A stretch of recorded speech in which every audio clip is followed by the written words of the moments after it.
Hi everyone, welcome to the next episode of GreyDynasty. Today I was meditating on what I read again in 1 Samuel, and this is when we look at the Ark of God being captured by the Philistines. Remember, the Israelites had gone to battle against the Philistines. This was under the watch of Eli. This was before kings, and so Eli was in charge and he and his sons were ministering. We saw that they got killed in battle and that Eli died upon hearing the news that the Ark of God had been captured. And now the Philistines have the Ark. So now they take it and then they put it. First of all, remember, this is what they were so frightened about. When they had the Israelites shouting, they understood, oh, the gods, the mighty gods have entered the building, have entered the camp, yeah? And then they encouraged themselves and they taught themselves to be men, fighters, men. And they went ahead and did just that. And they fought a battle so fierce that they ended up winning. And then they managed to capture the Ark of God and they took it with them to, is it Ashdod?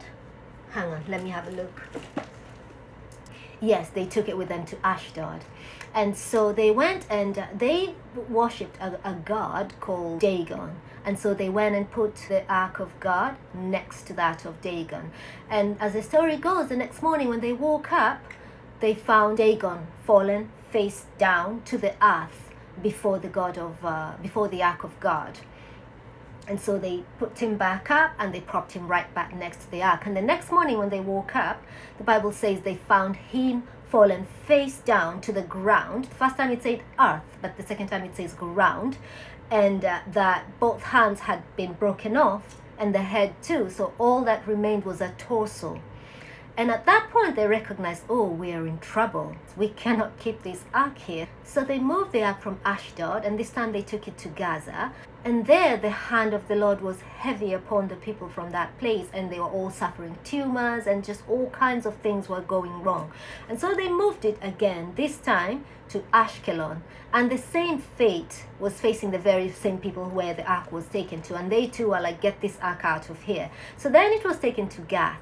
And at Gath, the same fate, tumors, deaths, the hand of God was heavy upon them. And finally, they then took it to Ekron, and there the people were crying, why would you bring this to us? You're trying to kill all of us. We don't want this here. So at some point, all the elders of the Philistines gathered together, their priesthood, and they all said, yeah, we have to take the Ark of the Covenant back. And so they found 2 cows. They locked away their cows. They put a cart over these 2 cows and they said, if it goes straight up the hill towards Beth Shemesh, then we will know that that was really the hand of the God of Israel against us. But if it wanders off, then we'll just say that was bad luck, and then they're probably going to recapture the ark. Who knows? But then as soon as the cows were released to go, they went straight up the road to Beth Shemesh. And so the Philistines followed them from a distance until it went back into the land of Israelites. The Bible paints this very beautiful picture. It says they were in the valley, they were reaping their wheat harvest when they looked up and they saw the ark of the Lord coming up with the cattle. The cattle was bringing it in and they rejoiced. And so the Philistines were able to go back once they realized. And they didn't just send it empty-handed. There was a lot of things they did. They put golden tumors and golden rats, sort of atonement. But once it got to the Israelite side, they knew to slaughter the cattle because, again, blood is needed as a sacrifice so that things would be made right with God. The point I wanted to look at today is the power of God. The power of God, that he could not be compared to any other gods, that you would attempt to place him next to a lesser god or a false god for that matter, and then you would clearly come in the morning and see this false god cannot stand in the presence of the ark of the true God. And so in terms of application in our daily lives, like, we are met with so many challenges. We're met with mountains that seem insurmountable. We run into situations that just feel impossible to handle. But then again, we also have, we live amongst people that pray to other gods. We really do. We live amongst people that believe in other gods. We live amongst people that have a lot of idols, especially here where we are in the US. There's a lot of celebritydom, a lot of idolatry, so to speak. And so this is a reminder to keep an eye on what matters and to not bring God down to the same level of some of the things that we worship, or some of the things that distract us, or some of the things that challenge us, some of the things that cause fear to arise in our hearts.